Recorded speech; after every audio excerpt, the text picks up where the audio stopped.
carefully doing this without spilling anything. Hi, this is K.N.Fitzwater. You're watching my channel, and as you can see here, we're at a completely different setting.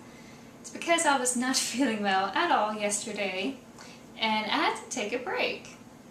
I tend to do my work days from Monday through Friday, and this week I had a couple of disruptions that would force me to work on weekends, and being sick is one of them.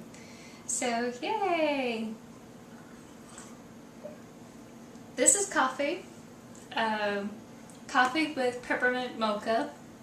I know it's October, but it's out there. And I was not feeling well, so I needed a little bit of mint and chocolate in my drink. Don't judge.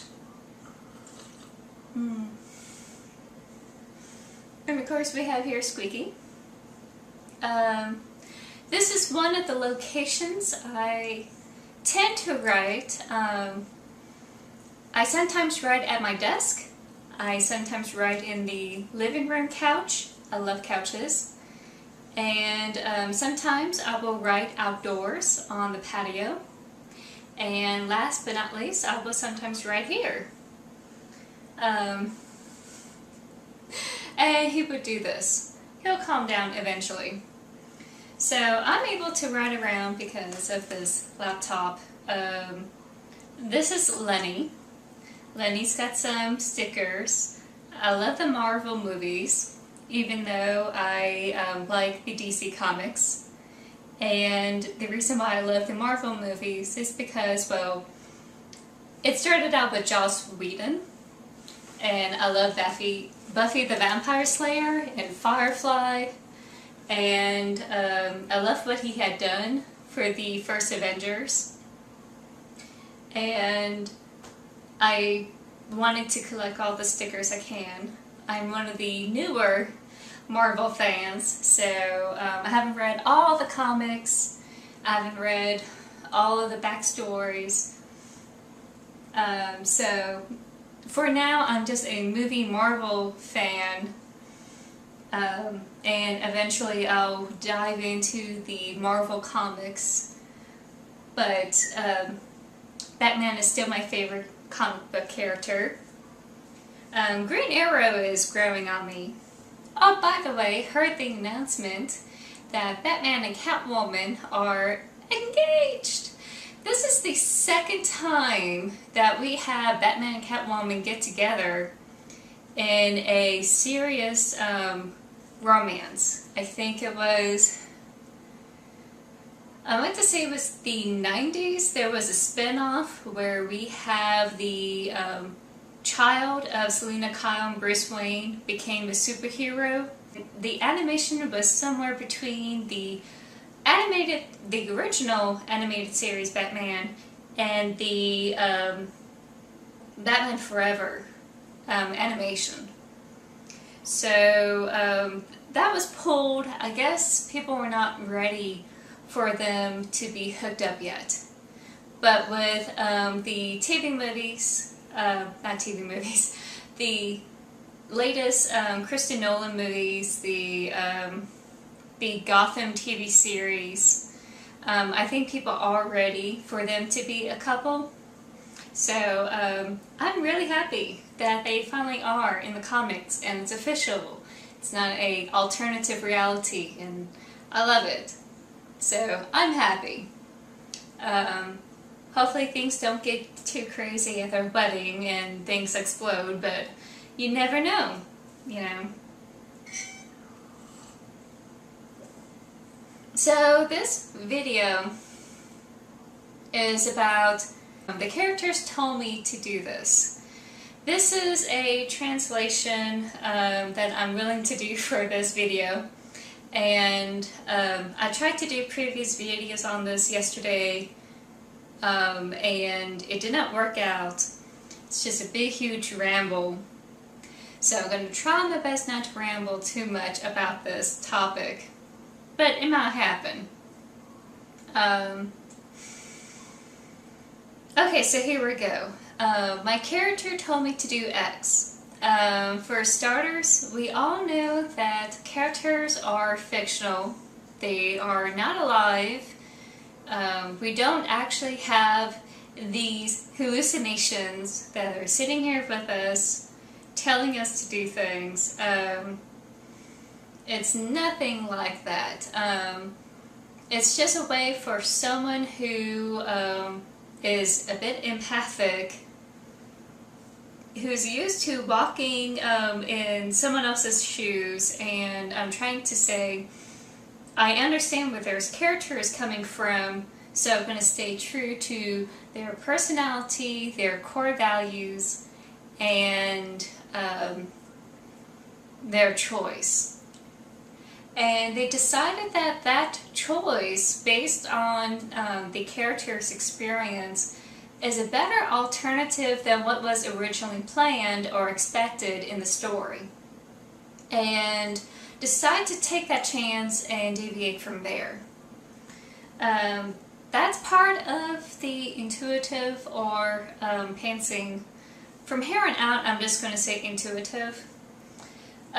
We are very character-driven authors, and taking a chance is kind of thrilling in a way. You really don't know what's going on, and sometimes it sends you a couple of twists and turns that you are not expecting when you first start out on the page.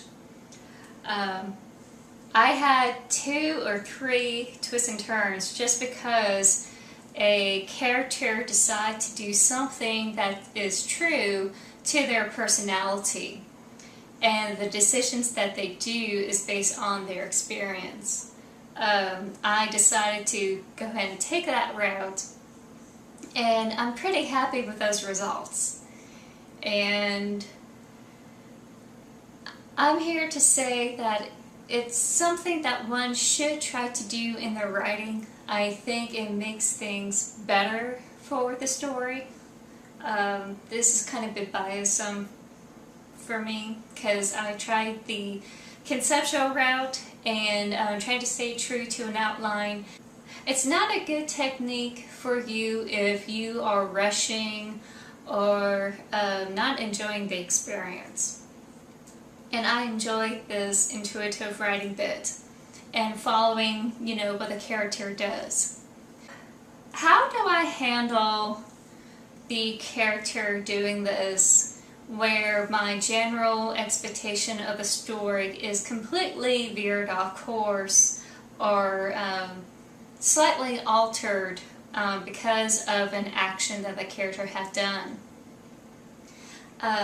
I may have to back it up to where, alright, we get to see more Squeaky because Squeaky is cute.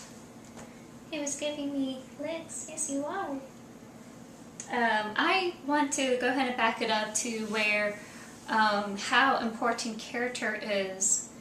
Character is a way for us as a writer to see what the world is and their situation as we go and explore the story.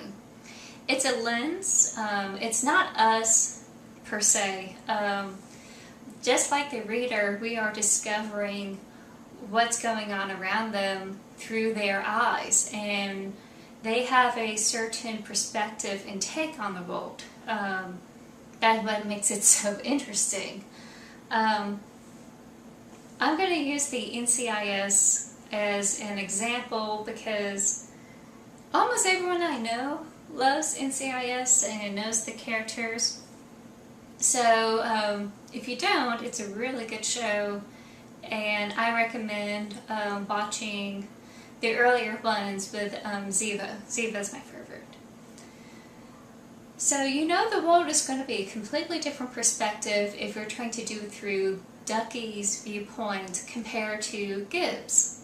Even though they're both older characters of the team, one is a leader in a Marine or ex-Marine, and the other is a very logical, poetic, philosophical autopsy doctor. And they're going to have a different take on the world. They're going to have a different diction, they're going to have a different way of handling a situation. They're going to problem solve in different ways. And you see that interplay as the story goes in each episode. And that's why I think that when you start out writing, you think about what type of character this person is as you go in. You may not have the complete picture of who this character is when you're starting out, and you may end up exploring them, you know, down the road. But you kind of have to have a good sense of where they're coming from as you go through the story, and see what it is like to be in their shoes. There are things to consider about the character as you're presenting problems to them. One of them is, why is this a problem to them in the first place? It can't just all be guns and explosions. You know, there's some sort of goal, there's some sort of drive that keeps them going. Just like Frodo and Sam, both of them on the quest to put the ring in the volcano in Mordor. And the reason why Frodo keeps going is mostly because he doesn't want to end up becoming Smeagol, and he wants to get rid of it in hopes that the sooner he gets rid of it, the less likely he becomes Smeagol, and the ring stops taking hold of him. Sam is on the quest because he is good. It's for the greater good, it's for helping my friend. There's another trait there. Sam's heroicness is a little different from Frodo's, and it's based on their core values. Sam is more a family-orientated kind of guy, very protective, very nurturing in a way. He's kind of your typical common man, at least when Tolkien was writing that. Looking at the character's core values, what inherently they view as important will help them create the purpose for their goals. Help them create the goals and help them complete those goals that are in place. And it's a driving motivation inside of them. It's their inherent character and personality.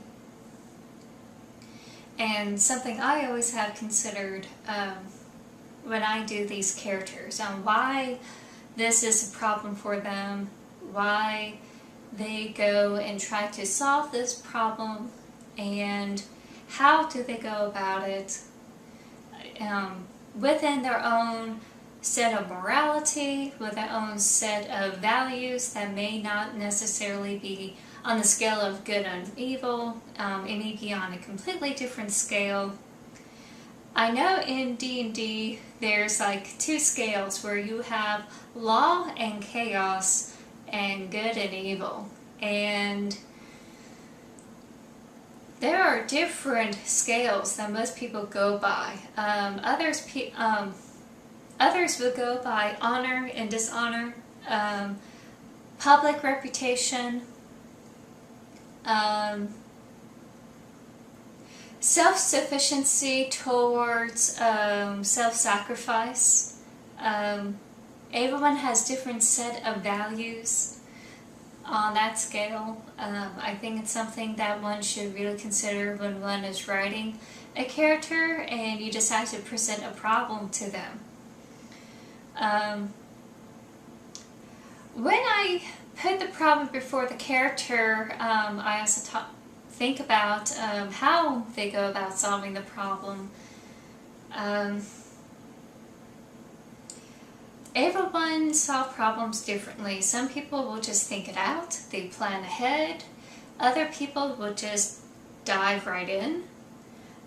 Some people would do it with tools and techniques. Some people will do it with just sheer brawn. Other people would do it with magic, which works in fantasy worlds. Some people will try to do this on their own. Some people will try to recruit people to help a problem, or help solve a problem, etc. You plan as you go how they're going to go about this, and once you write that, it's fairly set in stone.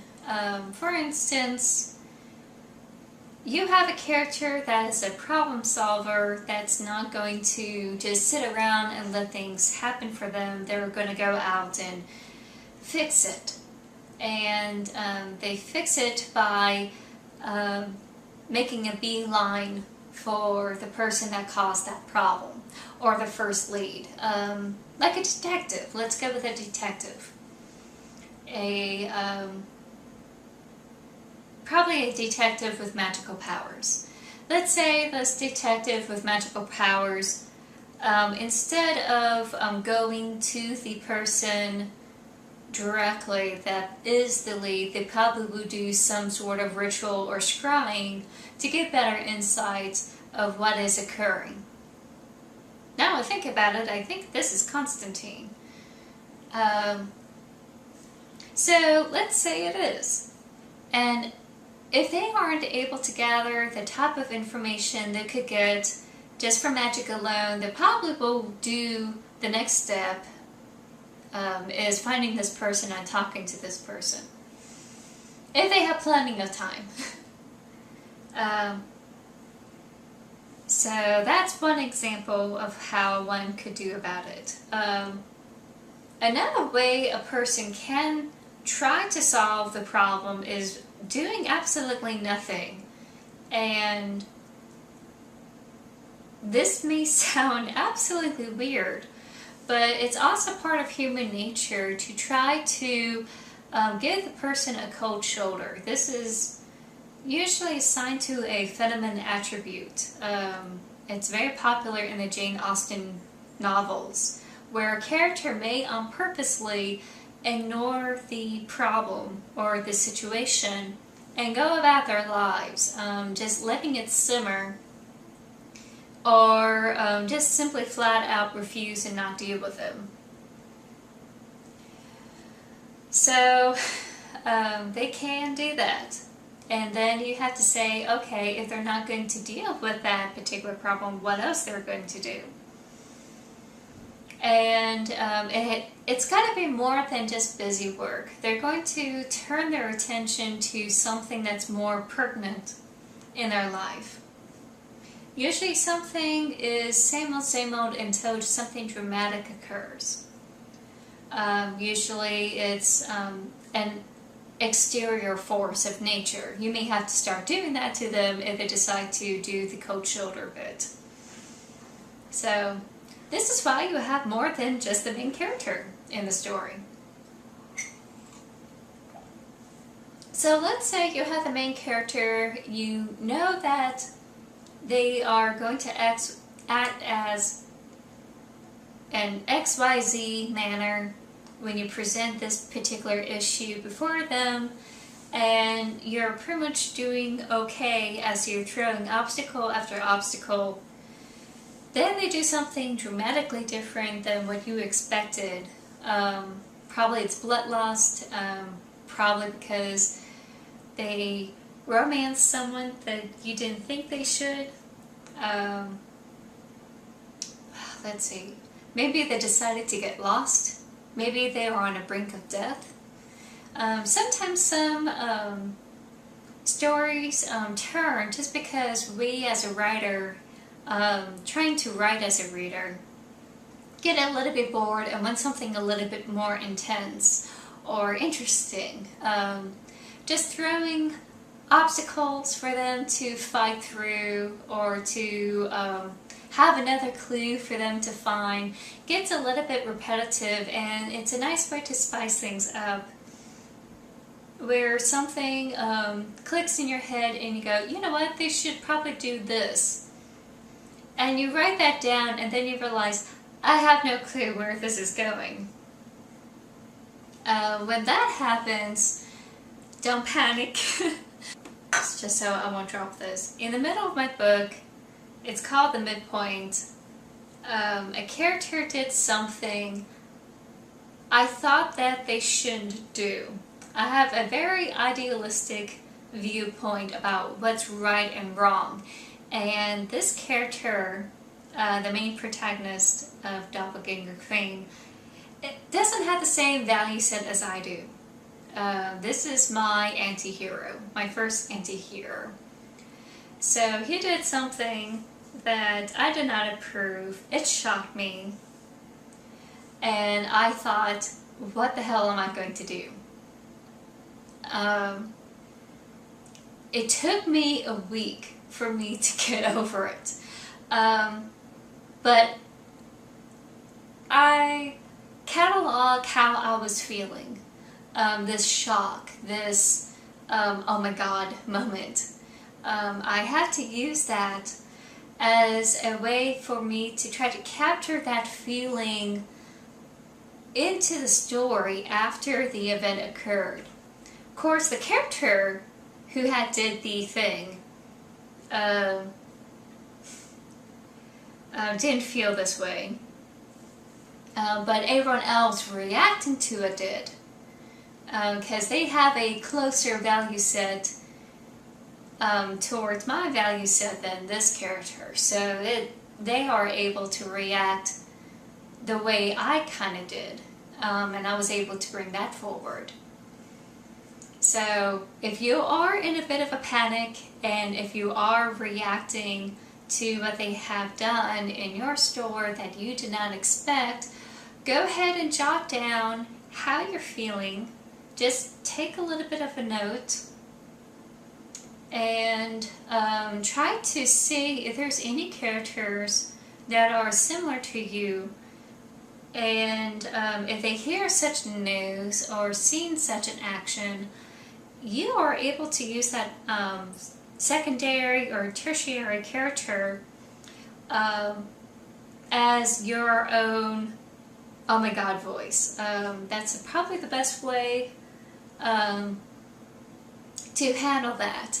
But you have to move on from there, and I guess if it's an reaction sequence, it's best to go ahead and just go through other characters' reactions to that action that the main character did, and then you could start formulating how they're going to deal with that situation, because there's consequences for every action. If a character breaks the law, eventually the law is going to come after them. If a character had did some sort of moral wrong, even though it's not against the law, you know, there may be some karma along the way. Or maybe it's a good oh my god moment. There's consequences there too. Not everyone is going to be happy for this happy thing. Or maybe everyone is going to be happy about this, but something else occurs that kind of web blankets the situation. Typically, they say when you have a character do a problem, you have it where it is the action they are going to solve the problem. You throw a minor obstacle in the way. Then they either conquer the obstacle, but it's bittersweet, or it's not exactly the way they want it to be, or the obstacle really trumps them and now they're in a sticky situation. Usually the follow-through of that action sequence helps you figure out what to do with the rest of the story, and it's called the reaction sequence. Usually it is their raw emotion and how they react. Let's say the person is jailed. How do they handle being jailed? Do they feel guilty? If so, are they the type of person to mope around? Do they cry?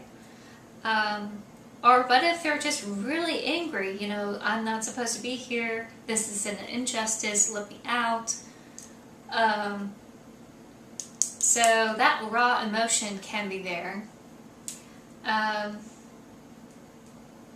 then once those emotions peter out, they could start thinking about what they're going to do in their situation. And if they're going to wait it out until the lawyer comes in, you could like skip, you know, to the time when the lawyer does come up, or when they do decide to call their family or something.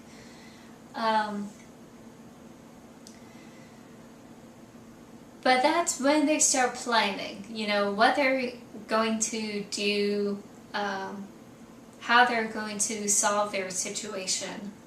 And sometimes in books, this is more of the internalized thinking stage. Other times, they're trying to figure things out with a friend or a best friend. And then they come up with a plan after researching or talking about it, and they decide to follow it. And that's the reaction stage. I like to take this stage as a means of where I'm going to go with this story. I don't outline in the beginning of the story, but as I write, I kind of have expectations or desires of where the story goes, and I normally do this in this reactionary stage. It helps me collect my thoughts. It helps me figure out the character a little bit more. I discover more about their personality, their background through these reactionary scenarios. And I get to play character contrast outside these action sequences. Not saying that there's no character contrast in action sequences. Everyone has a different way of fighting. Everyone has a different way of solving a problem. Everyone has a different job. If you look at the Avengers, Captain America, let me do this. Captain America is going to try to, you know, lead everyone into a certain formation, whereas Nick Fury is going to take care of the behind the scenes stuff and the administration stuff, while Cap is leading the rest of the group. And Iron Man may be just in charge with the mini Ultrons and leading them through. Everyone has a different way of leading and different style of leading. Nick Fury does it through his kind of like a spy network style, whereas Captain America is very military company style. And Tony, well, he does it through his technology and finesse. But I love these reactionary scenes because you have a chance to do dialogue. You have a chance for them to put their minds together, come up with something, and you have a chance to see how the story goes depending on who wins in that discussion. And I remember I put this into the 2/3 point in my book, but it was originally in my first draft, the middle part of my book, where I have no clue where the story is going to go, and I was really nervous. I was really shaking because I can't wait to write. That's one of the joys of creating story. As an intuitive author, I discover as I go, and I don't always know what's going to happen because it depends on whether or not the character is going to win out in this confrontation or conversation or whatever. And it really came down to who was the more persuasive in this conversation. And it was so emotional. I was sitting here, not exactly like this, but like against my wall, and late at night, and I was typing it out, and I really, really cried because it was a very emotional and touching scene.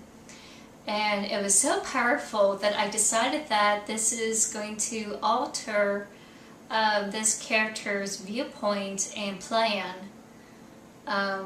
that they originally had, because the emotion displayed through the dialogue and their actions was stellar.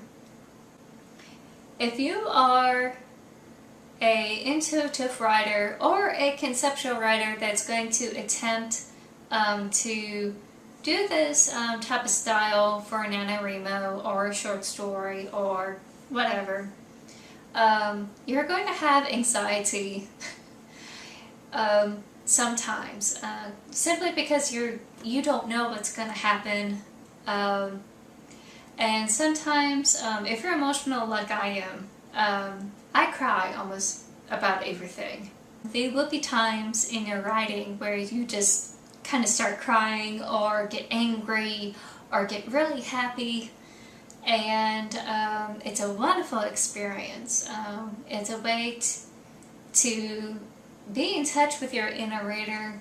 I strongly recommend trying this technique. If you are rushing with this technique, or if things fell flat for you, or things are just not working out, that's okay. Just go back to conceptualizing things, go back to outlining, and just stick with that, There's nothing wrong with it. But I believe that everyone should try to do both methods in the very early stages of their career or their writing hobby, and see what works for you. This happened to work for me, and I feel that this is a good experience. So this is kind of how I deal with character. I think about their core values. I think about how they solve their problems, and once they decide to go and solve it in a certain way, I try to stay true to their intentions, but try to throw obstacles in the way, or conflict. Whether the conflict is by dialogue or fisticuffs or a natural event like weather, or it could be a series of misfortunate events, or it could be a time constraint, whatever it is, whatever that obstacle is, using that reactionary stage as a way to see where you're going to go with that story. I really like reactionary sequences because it shows off their background, shows off their values. It probably will come off in their internal thinking or in conversation, and you kind of have a good sense of who these people are as you go on. Trying to think what else I could talk about that may be helpful, that you may not be able to see on the web or other blogs. Oh yes, limitations. Characters have flaws. You probably heard this on and off from other people, that you gotta have flaws for your characters, and they're human beings or mortals if they're not human. And they're going to have some minuses or pluses to their personality, and you gotta take that to effect. One of the things that as a intuitive writer must consider, and I believe all writers should consider, is how these limitations can become an obstacle itself for them to overcome in achieving a goal. It could be a limitation to a inner character flaw. This is a typical example that they could be a rash person. They don't think first and, before they jump off the cliff, That's a typical example. But what if you have a character that is a minority character in the society? Let's say in Dragon Age you have an elf in the world of humans, in the world of men. And let's say that elves are considered slaves. They pretty much are in Dragon Age. And you have this wobbling. What if things don't come to that elvish character easily as it would for a human? Let's say a human needs to go across the bridge on a toll. They just pay the toll and they just go on. Well, what if the guardsmen think that this elvish character stolen something and ask for extra ID, ask a lot of questions, get really suspicious of this elf who, even though they are able to have the money to pay the toll and probably did pay the toll, there's a lot of shit they had to go through compared to a human. I normally don't cuss on videos because I know it's the general public, but I usually do when the camera is off. So if you're offended, I'm fucking sorry. So you have to start thinking that you could use this as the opportunity to show how that world is and how not so nice it is when this character that you created is considered a minority. Another thing to consider is a more of a health internal flaw. What I mean by health, I mean do they have mental issues? Do they have constitutional issues? What physical and mental limitations that may hamper their journey? You normally don't see this. I want to say it's Dragonlance. I could be wrong. But there's a wizard that has such a horrible constitution. He gets sick all the time. He's ill. If there's rain, he's going to catch a cold. He really tuckers out whenever they're climbing. You could say on his D&D stats, it could be like a -8 or worse. This character is able to persevere to becoming this magnificent magician or mage, and is very terrifying to behold. I believe this is an anti-hero wizard, but I'm pretty sure this is more lines of evil or something. I'm going to have to reread those books. This is what happens when you're still recovering from being sick. So that is something you could consider also about what other limitations this character has. My current limitations I'm dealing with my main character is his survivor's guilt, or shell shock, or post-traumatic stress disorder.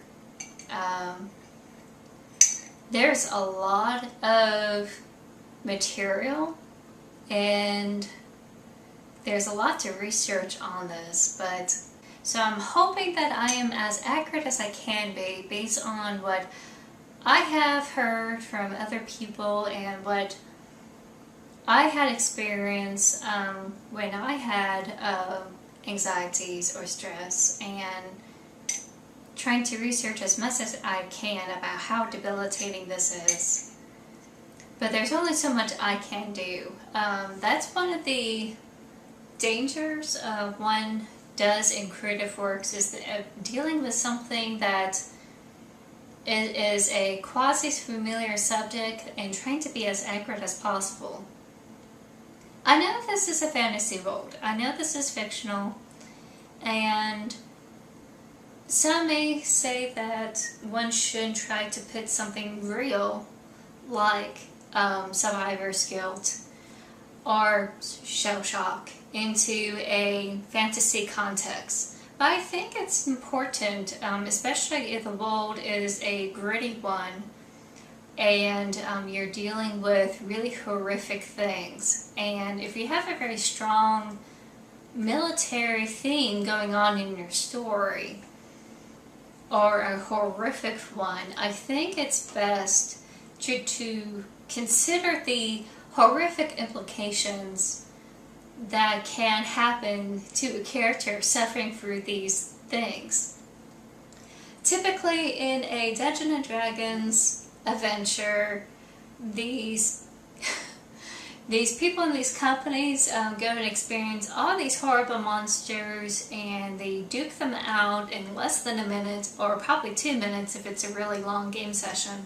And they go on their merry way, get the horde, and get out of there without falling for these traps and magical distortions and explosions. And they come up with all this loot, and they do it again.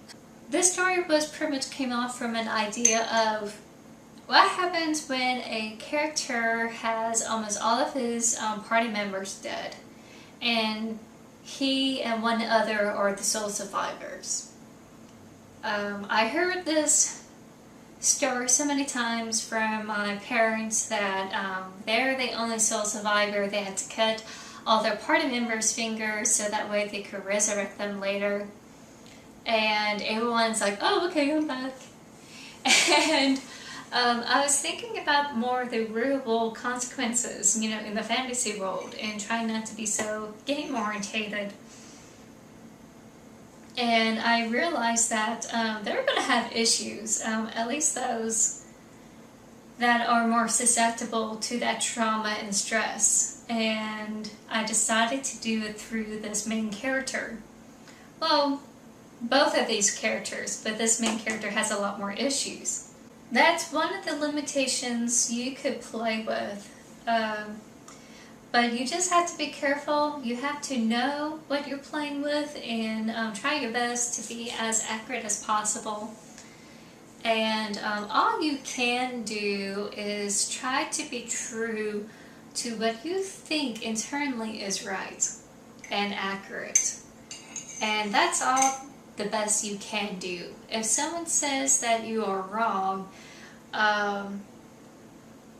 it's usually someone who actually has that experience, and all you can do is listen to that person, take notes, and when you come across another story or another character that has this issue, you'll be able to portray it a little better.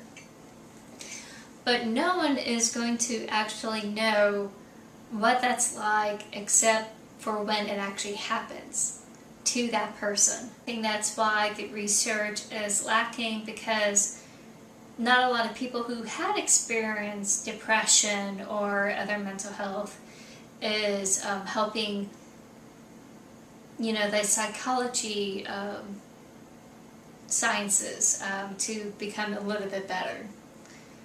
I think part of it's because it is a debilitating issue. It does prevent one from working and getting things done, and it's really hard to go through all the classes and the degrees that one needs to have in order to go ahead and do that research and get that grant and work with colleagues to go ahead and find ways to help solve those illnesses. But I still think that it is something that I don't think they will ever get 100% right. It's always going to be that 95 or 99%. I think that 1% is always going to be there. But I think we're getting closer to that 100% as time goes on. 100 years ago, we're just starting to get the inklings of, this is a mental health issue, not a oh, this is just a result of, you know, trauma, just shake it off and move on. You know, time will take care of it, you know. It's an actual condition that needs to be treated. So, 200 years ago, 300 years ago, you know, they didn't think that's a condition that needs to be treated. They just thought, you know, that's just how it is, you just deal with it. So at least, you know, we have improved from that point on. This is probably a very long, rambling video about how I deal with characters as I write and what I consider when I progress through the story concerning, you know, character. If you have any questions, or if you have any stories or any tips about how you go about making these characters, go ahead and put them down on the video below, or you could go to my Facebook page, K.N.Fitzwater, and go ahead and comment there. Oh, and I also have an announcement. By the time I upload this video, I believe it will be next week, that I'm going to start gathering people for a beta reading. Beta reading is a way for an author to see if their current draft is good enough before they start cleaning it up for publishing. Most authors will try to make it pretty polished before they let anyone else read it. I'm one of those weirdos that I like to show off pages to my family members from time to time if I'm really proud of it. A beta reader is not exactly an editor where they're going to correct grammar, though I'm not going to be surprised that some of my friends will do this. It's to help an author figure out whether the story flows a certain way, if there's any dull, boring parts, if the character is doing something that, you know, is irksome, like I'm not really getting behind this character, I don't connect with this character at all, or if they have an idea that they thought, well, this is an okay action sequence, but can you do more? I suggest this. So it's a way for an author to get feedback on the current work, especially when they're starting to second guess whether or not they are holding things back or need to bring some things more. I'm at that point now where I'm thinking about whether or not I need to start explaining things, and that's a dangerous part. I don't want to go Charles Dickens explaining. I don't want to have exposition all over the place. I keep being told by my family and my friends that I should not go token overboard, but they also want to know more about the world. So I'm trying to hit this balance, and the only way I know that I'm getting this right is through my beta readers. If you're watching this video and you want to be one of my beta readers, go ahead and hit like and follow my Facebook author page. Go ahead and wait for any sort of announcements. It may be a couple of months, but I'm going to try to get to every single person I can on that page and see where, when we could go ahead and start on this beta reading process. So that's it. That's the video, and I hope you enjoyed this. I'm sorry about this poor lighting. I decided, hey, I'm gonna do a video. Thank you for watching. Bye!